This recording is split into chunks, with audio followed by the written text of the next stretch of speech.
Please be seated. Good afternoon, everyone. It is great to be together once again with the dream team of my partners in government.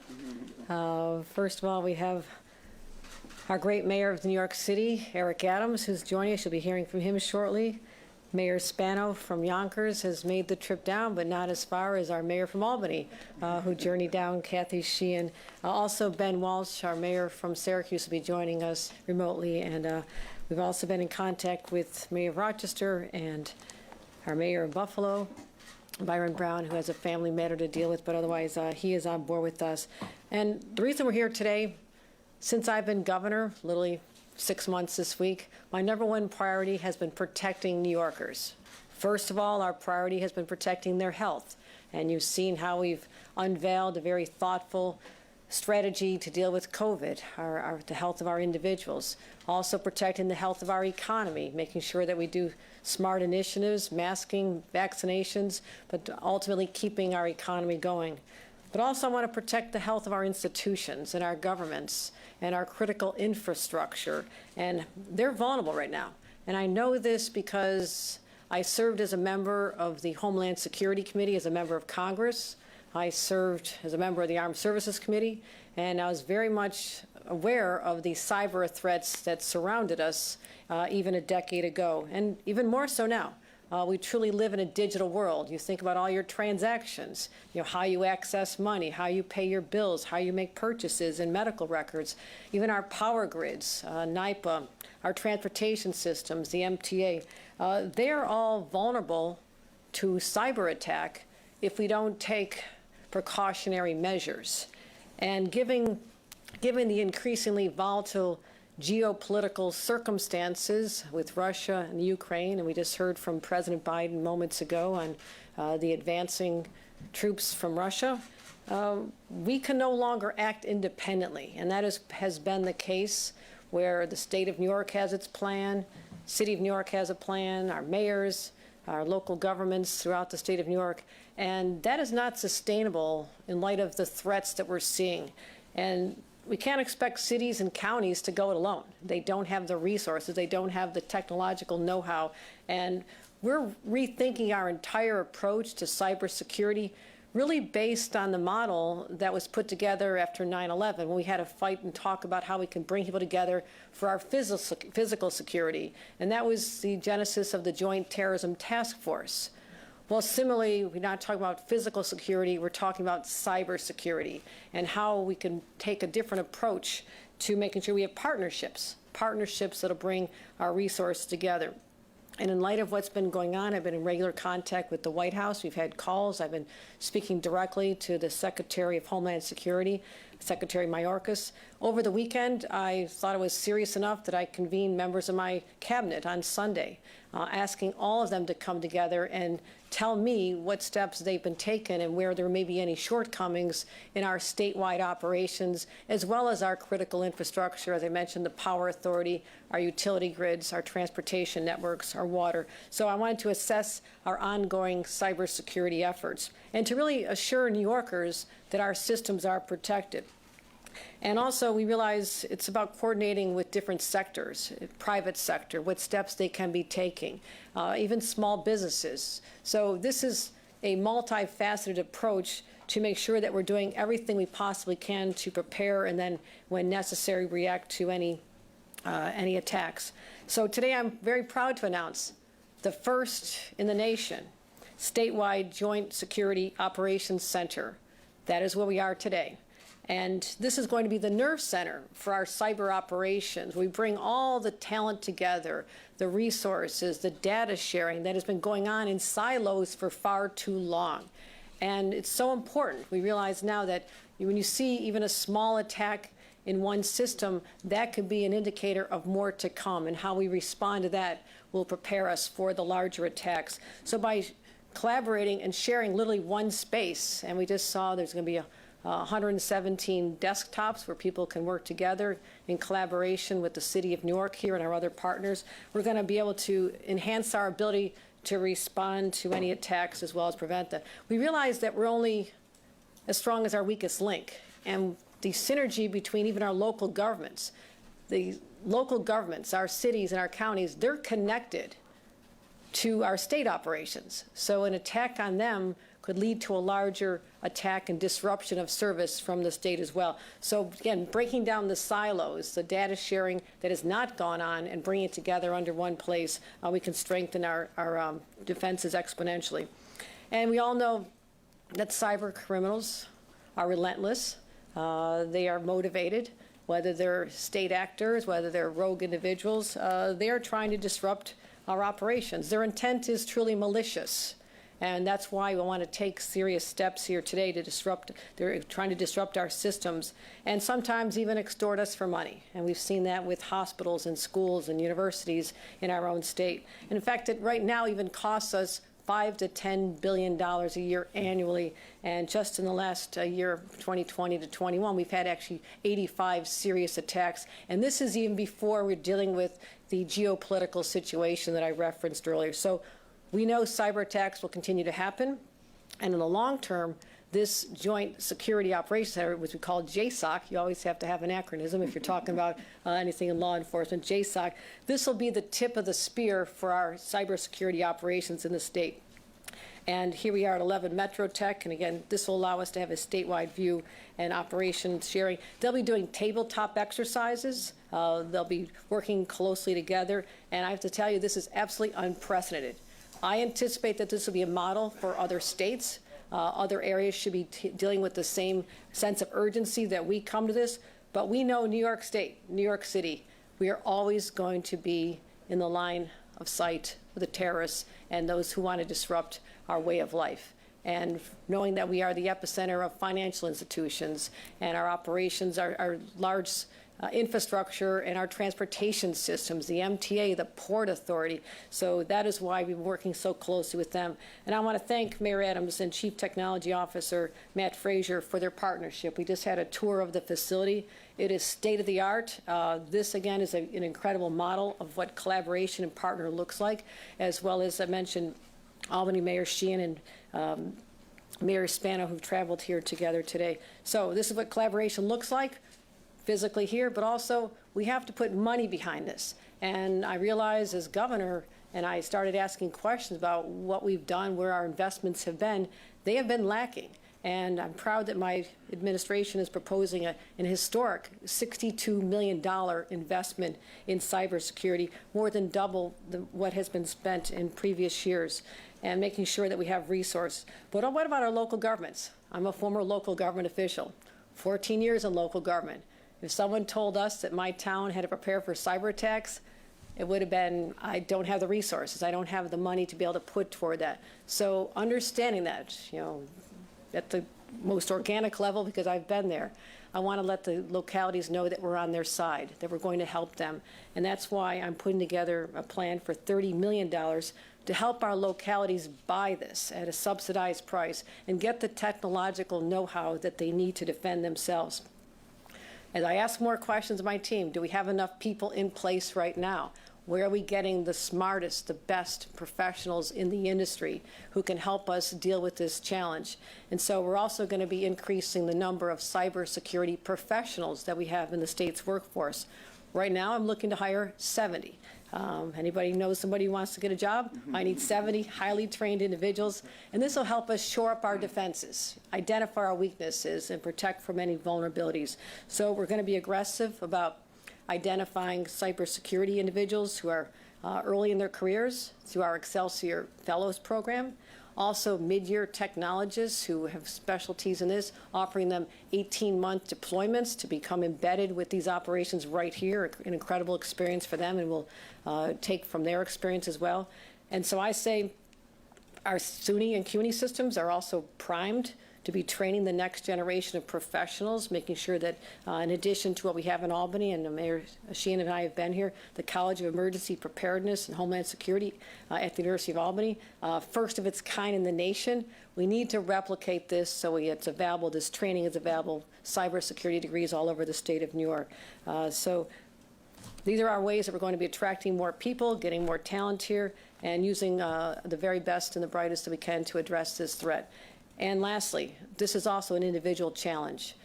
And I'm afraid that many members of the public become desensitized when they say, well, you need to, make sure that you have strong passwords and multi-factor authentication, which people are not even quite sure what that means.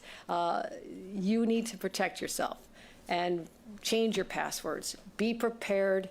Act as if you know that attack is coming, because if it comes and you're not ready, it can be devastating. Your access to your money, your ability to make purchases.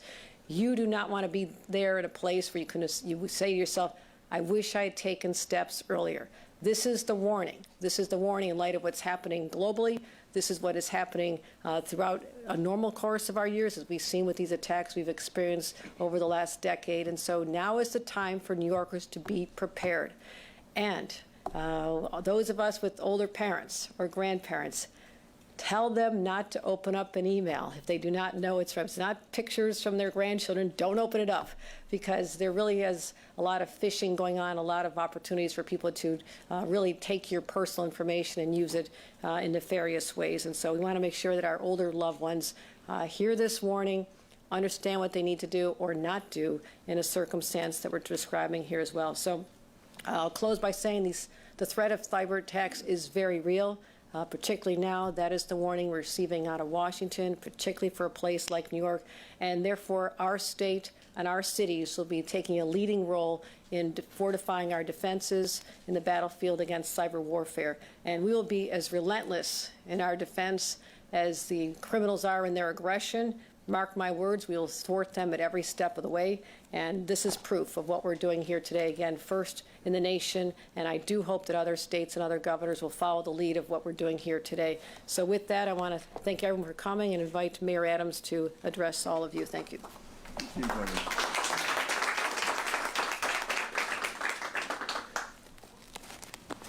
Thank you so much, Governor. And for this issue, this is a real issue. The conversation may not be attractive, but the reality is ugly. I'll never forget sitting down in Gracie Mansion, speaking with the former mayor, talking about the pandemic and other issues that were facing the city, and he was clear. He says, Eric, your real crisis is going to be cybersecurity. And if we don't get a handle on cybersecurity, what COVID did to our bodies, cybersecurity is going to disrupt the anatomy of our city and our state. And it's imperative that we take a forward-thinking view of this. And for the governor to understand how imperative it is for us to unite and join my other mayors throughout the state, both Mayor Spano, who I've known his family for a long time, and Mayor Sheehan, for coming here today and stated that we are not united against this force. We also want to thank Commissioner Bray, who you'll hear from as well, for understanding how important this moment is for all of us. We are so connected to technology that it could disrupt our way of life. And we're talking about a continuous onslaught of those who are attempting to do so. When I was the chair of Homeland Security as state senator, I was amazed and alarmed to see the number of outside attempts to hack our systems, not only for financial means, but also just for total disruption. The real concern here is that often when you can't see something, you do not appreciate the danger of something. We don't see what is happening every day, and that is what this command center and joint operation is going to participate. One of the most important hires that I had to do was bringing on Matt to coordinate this entire effort, and it's one of the beginning programs that we're going to institute as we reach out to our business partners as well.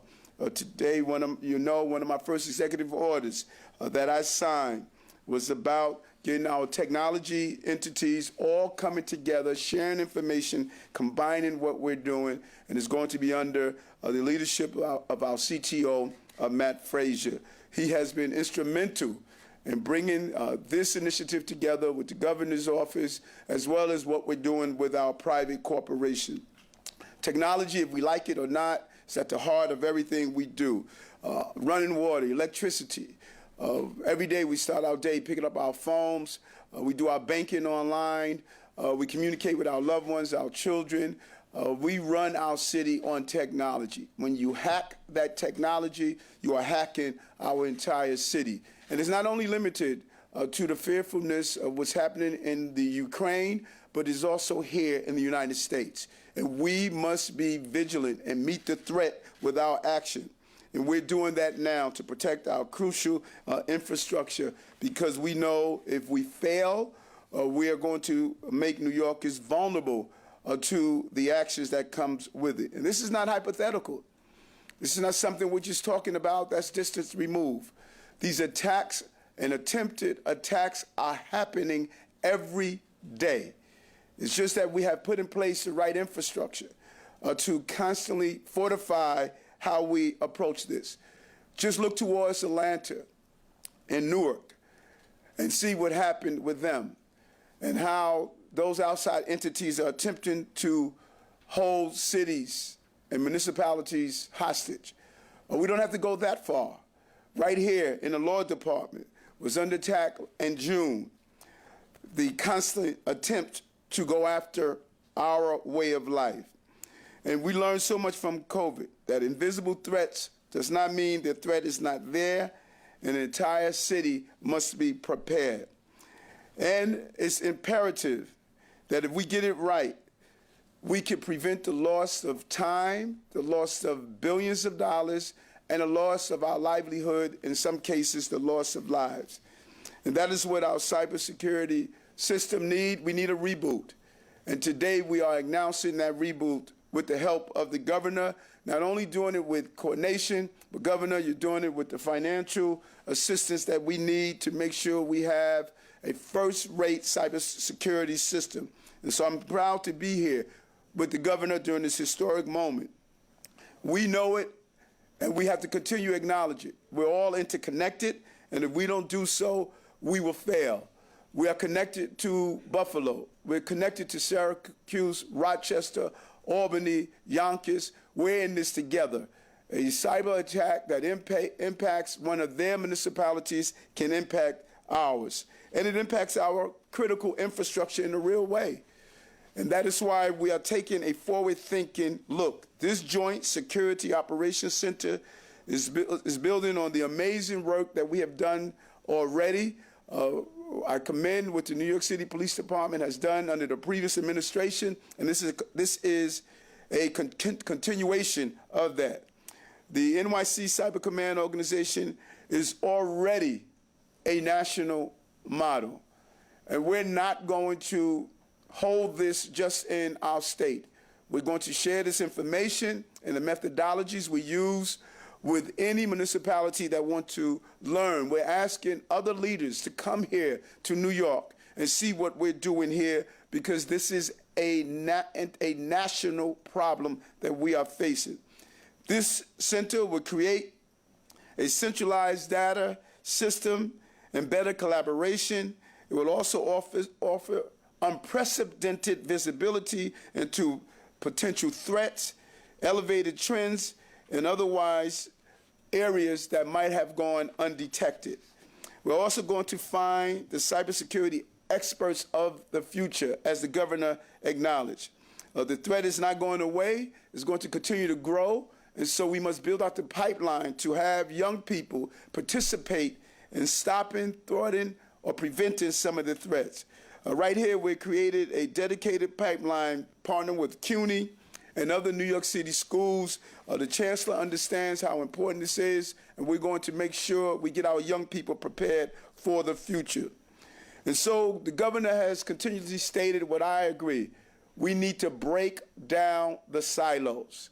Government must collaborate together to deal with these important issues. We must streamline our government and bring every agency up to standard of excellence that we need to fight this threat. So today, earlier, I signed Operation Order 10, which places New York City Command Center under the direction of the Office of Technology and Innovation, and requires each agency to designate a cyber command liaison who will work with the Office of Cyber Command. Everyone must do their job in every agency. This is a threat that touches all New Yorkers. Every agency, everyone that participates in this city must be protected. So again, Governor, I thank you for what you are doing today in this collaboration. Your continuing support of the cities throughout this state is leading from the front, and we want to continue to be a partner with you as we protect New Yorkers from cybersecurity to security, from crime, and any other threat to everyday New Yorkers. Again, thank you very much. Mayor from Yonkers, wonderful Yonkers. We've been there many times. And Mike Spano to talk about his reflections. Well, good afternoon, everyone, and certainly to Mayor Eric Adams, as you're showing why the people of New York voted for you, and certainly going to be a great mayor, so it's good to be here down in New York. I want to give a special, obviously, thank you to our great governor, Governor Hochul, for your continued support for the critical investments that you're making in the cities, because we are on the front lines. It is by no accident that the mayors are all here with the governor, showing that there is that commitment for those of us who are doing these battles all across the board. And I know I speak for all of us when I say thank you. Every one of us feels the imminent threats of any breach in cybersecurity. Cybersecurity has been probably one of the most major issues that any one of New York's big cities has had to deal with. Nearly 6 months ago, Yonkers was hit with a vicious ransomware attack, risking sensitive information within our municipal operations. And thanks to the work of our IT department, none of our information, including police, fire, personnel, or other sensitive information was compromised this time. However, with the Governor's Joint Security Operations Center, Yonkers will have some of the most brilliant minds and resources that will be at our fingertips within our own IT departments. This is a very, very, very proactive approach, and I commend our governor because this center will prove to be an incredible resource, serving as a hub for collaborative information, and let's not forget shared coordination between all of our security, all of our cybersecurity teams. Working together, we will we will have the equipment, and we will be equipped to be able to handle the threats, at least to the best of our ability, by those who look to threaten our communities. So with that, again, this was huge for us. This is something that we have been talking about and hoping for the leadership of Governor Hochul, and we're seeing it here. And that's going to help, especially mid-sized cities like ours. So again, Governor, thank you as always. And I'd like to introduce, obviously, the mayor of our capital city, Kathy Sheehan, who came down. I almost said Kathy Hochul. Thank you, Mayor. Thank you so much. And the timeliness of this just could not be better. And I want to thank the governor. I want to thank Commissioner Bray for their leadership. The city of Albany in 2019 was also attacked. And that ransomware attack, again, we were able to protect our systems and to be able to rebuild and come out of that very strongly. But it is an incredible challenge because these attacks happen every single day. I get a report from the head of our CIO, and that report shows me how many times a day, and it's dozens and sometimes hundreds of times a day, that we are attacked, of people trying to find vulnerabilities in our systems. And we as cities just can't do this ourselves.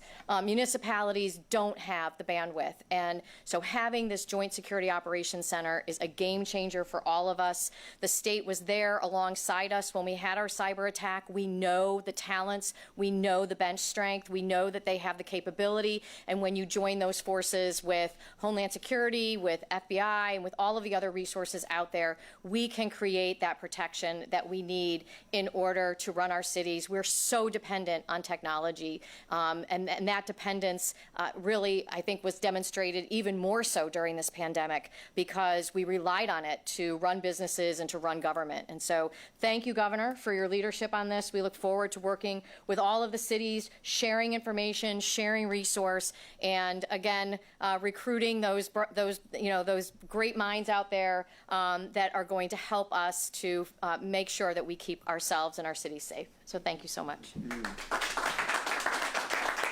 And now we'll hear, speaking of technology, we have the technological capability to hear from Syracuse, our Mayor Ben Walsh. Mayor Walsh.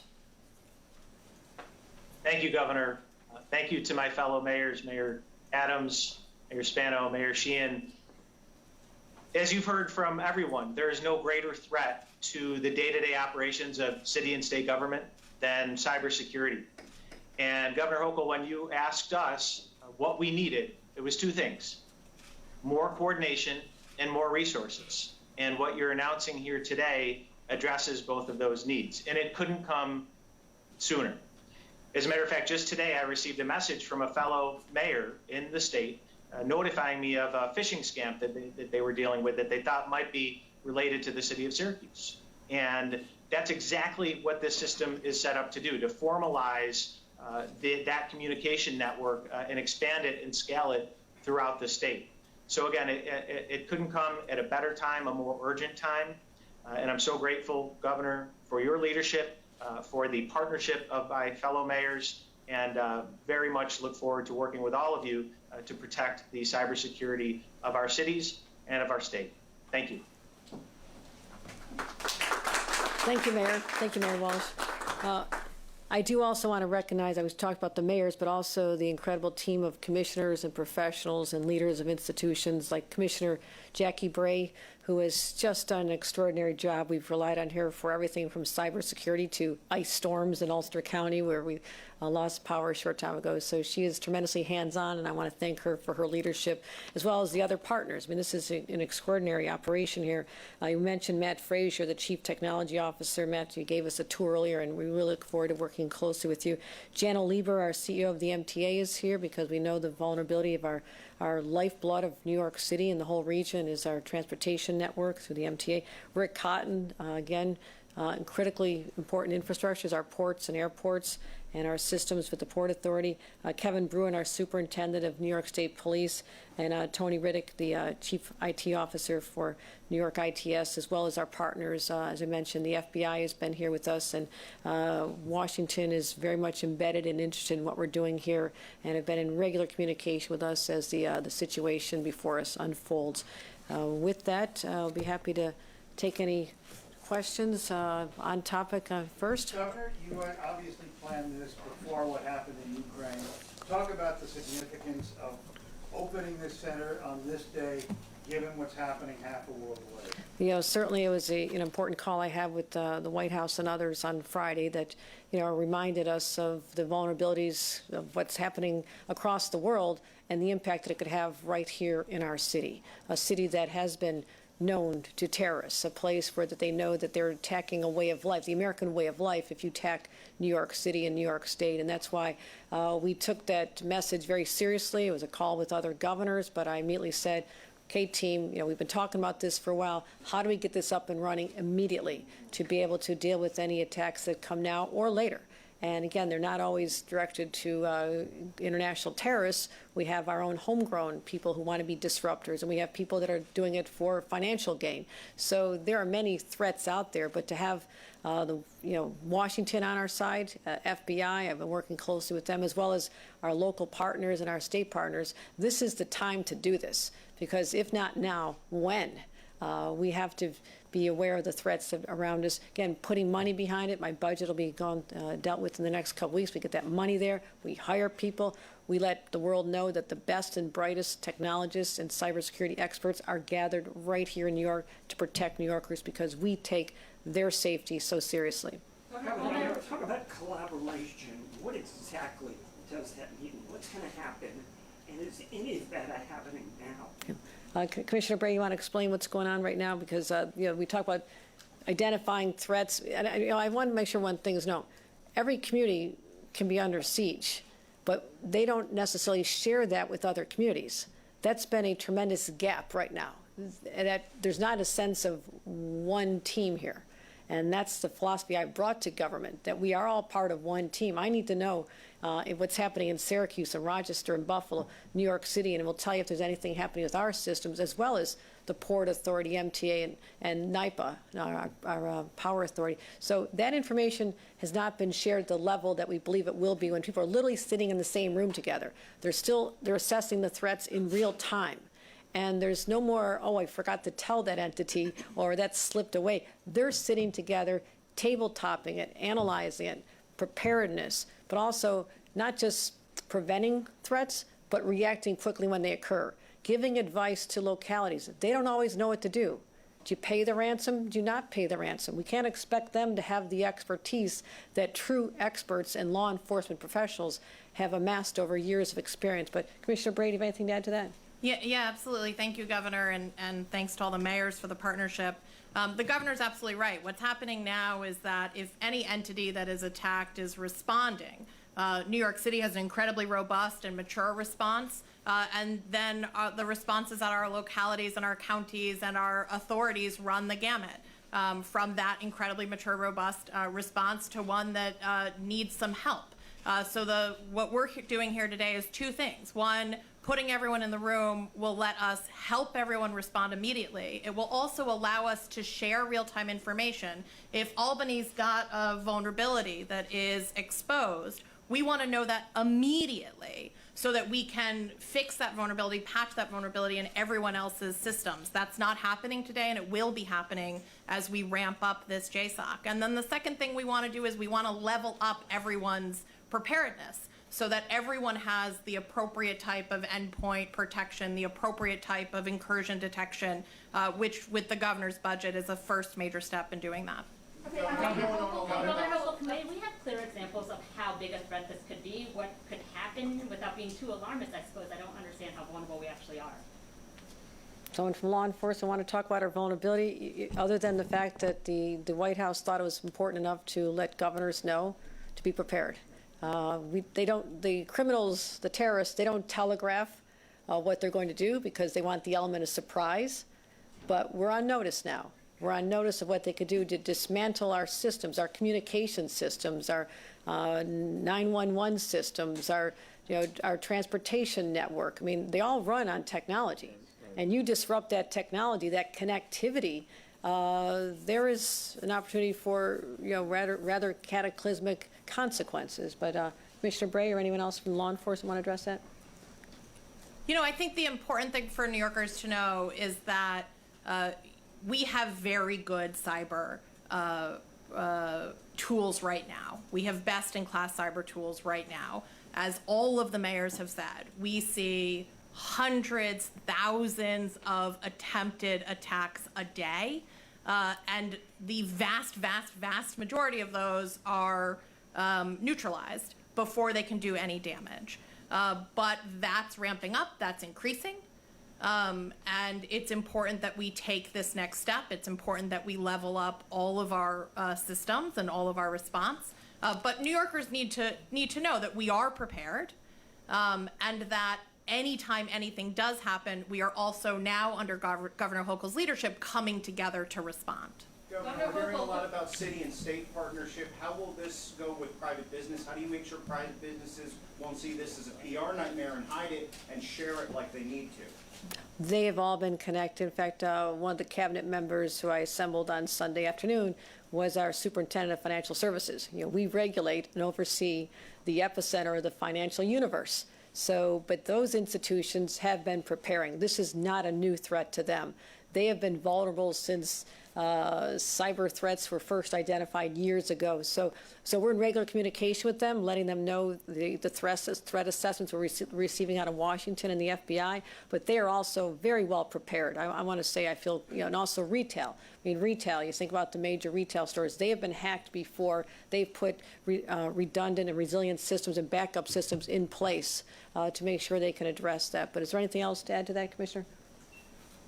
Just that there are robust federal and state regulations about how the private sector, both the minimum standards they have to meet and how they have to report. And we're confident that in New York, people are following those regulations. Governor Hochul, for you and the mayor, New York City Mayor Adams, that is, what is the state and the city doing to better enforce the existing cybersecurity requirements? For example, in New York City, the hack of the New York City Law Department happened because dual-factor authentication was not implemented, and therefore that facilitated the hack. So what is the city and the state doing to ensure that the current requirements are being met?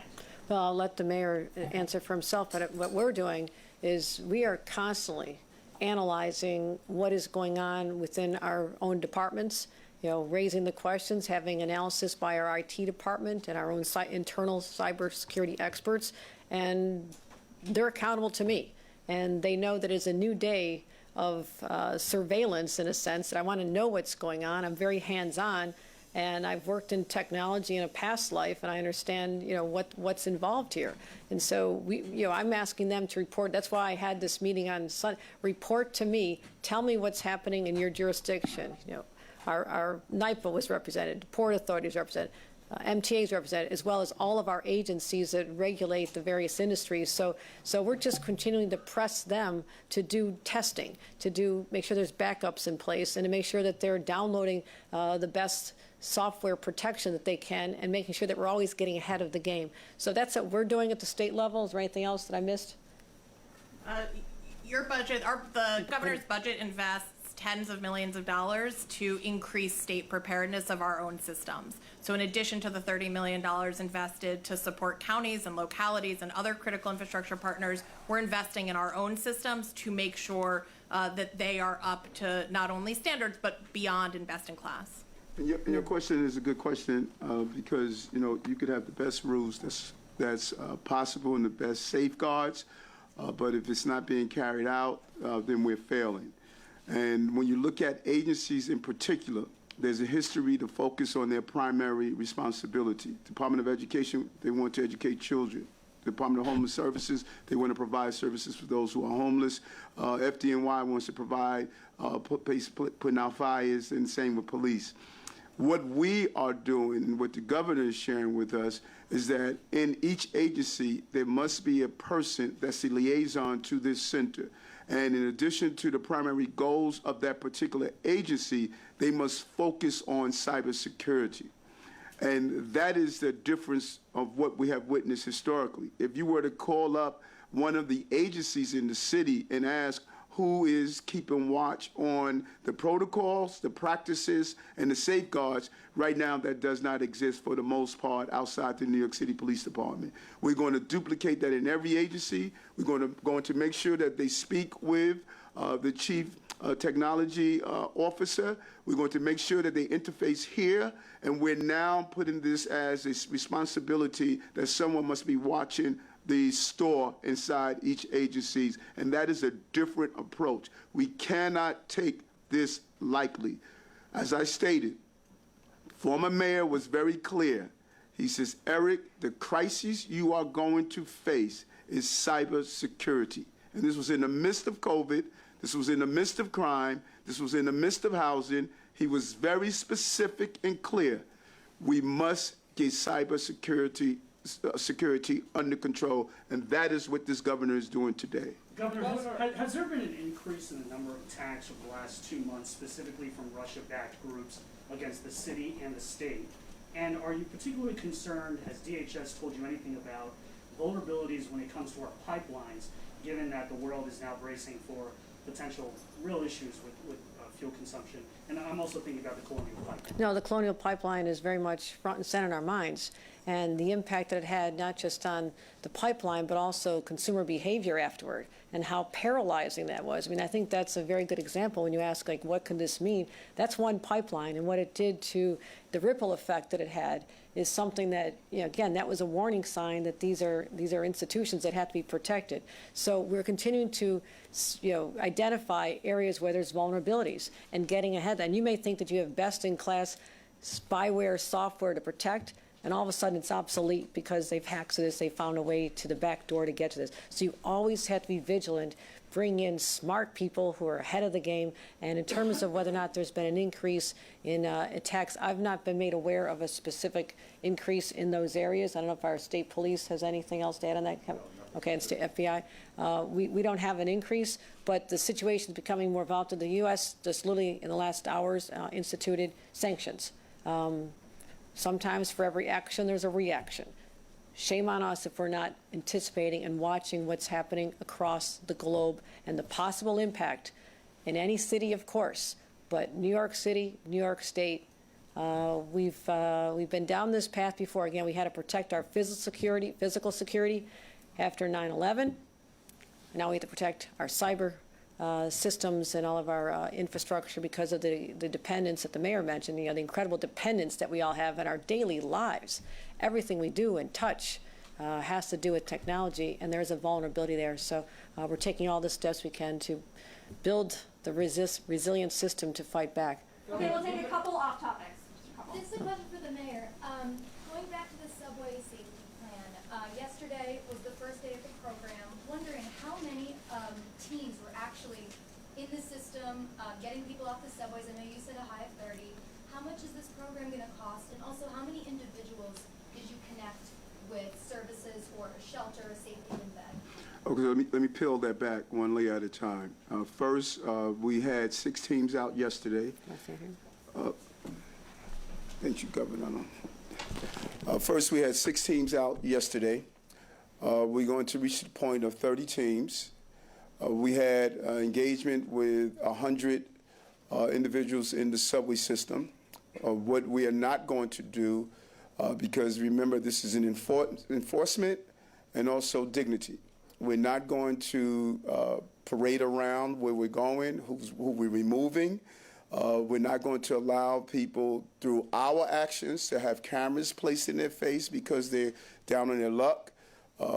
This is a very well-organized coordination with the governor's office as well as other professional mental health professionals. The exact cost analysis is going to determine. We're talking about housing. We're talking about counseling. We're talking about giving people services in our healthcare system. Let's be clear. This is a problem that has existed for a long time. And so someone saw me the other day, called me and stated that, Eric, I was on the system and I saw someone that was homeless. Yes, it's not going to happen overnight. We have a well-organized plan that we're going to execute. And it's going to be determined on the outcome of having a safe system that people are able to use where people are not breaking the law. And so the exact cost, the team will come up with that exact cost, but whatever it takes, we're going to do to deal with the problem in our transportation system. Okay. Yes. You have addressed criticisms over your appointment of Fernando Cabrera Yes. to a faith-based role. I wanted to get your reaction to some calls for you to rescind the appointment of Reverend Eric Salgado to Deputy Commissioner position for Mayor's Office of International Affairs. He also has shared in the past anti-gay views. Your office said that he's evolved and changed, but there have been no further details about how. So I just wanted to get your take and your reaction. When I was in Albany and I fought for marriage and gender, when I fought against the hateful crimes against people who are a member of the LGBT community as well as others, I'll never forget, after I voted for marriage, my brother-in-law, who's no longer with us, told me he was a minister, and he told me I could no longer come to his church. People don't realize what happened when that bill went through. Later, my brother-in-law apologized. He said he was wrong. There were many Americans that want to act like now they were always embracing marriage. That is not the reality. People evolve. They become better because of what they experience. I sat down with all of my appointees in a very rigorous appointment process. I believe that what they stated and how they feel in their own words, I heard them. I accept their apologies. And now it's time for us to bring our city together. And that is what I'm going to do. I'm going to hire the best people to do the job for the city of New York in the faith-based community and as well as in the other communities that I'm dealing with crises. Mr. Mayor, some of the LGBTQ community leaders who criticized your appointments are disappointed that you haven't even contacted them, asked for their views or concerns about these appointments? Do you want to respond to them and explain why you haven't reached out? Yes, well, you know and I know, city of 8.8 million people, we got 30 million leaders. I spoke with many of those leaders that have soldiers side by side with me.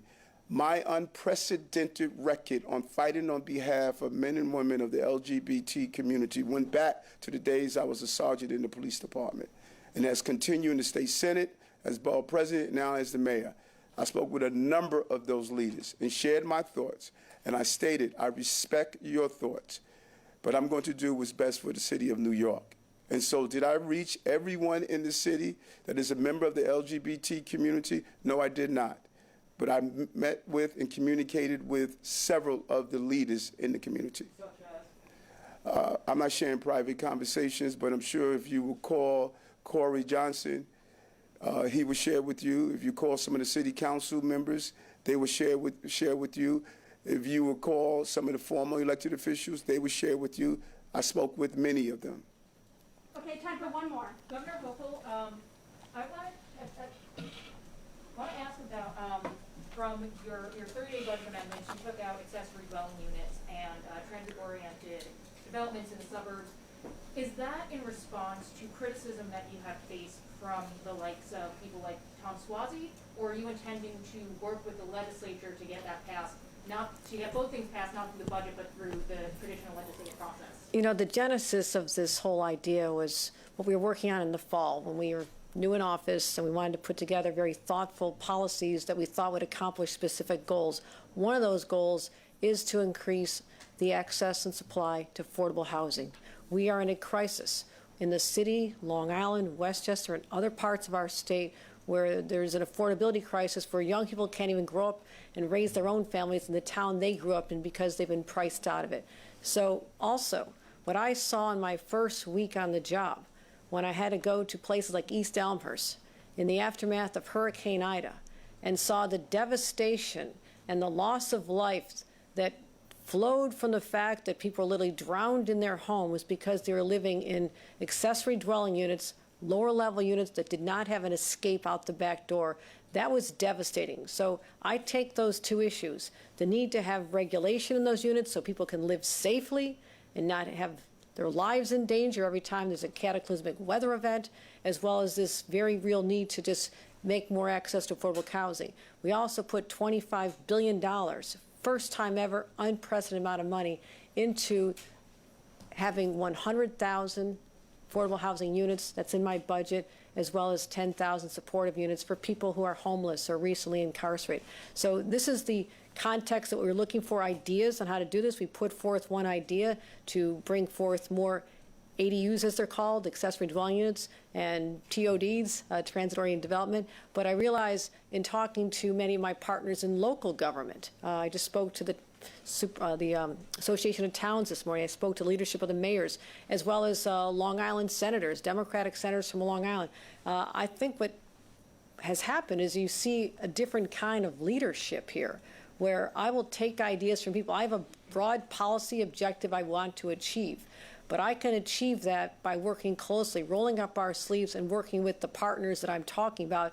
And they're grateful to see that there's someone who's willing to work with them closely. We'll find ways in our budget to accomplish what we need to do, and it may be more on the incentive side, our downtown revitalization initiatives. I can put more scoring and support of communities that have those programs, who need help, who need assistance financially for their master plans, because I've lived in that world. So what I want to do is get to a result where we expand those housing, and also the city of New York has asked for the authority to have accessory dwelling units. I will provide that in our budget. So again, accommodating local needs. The mayor wants this, we'll support it. Other communities want to have conversations about different ways to do it. Those are the conversations I'll have as well. So, all right, thank you, everybody. Thanks, everyone.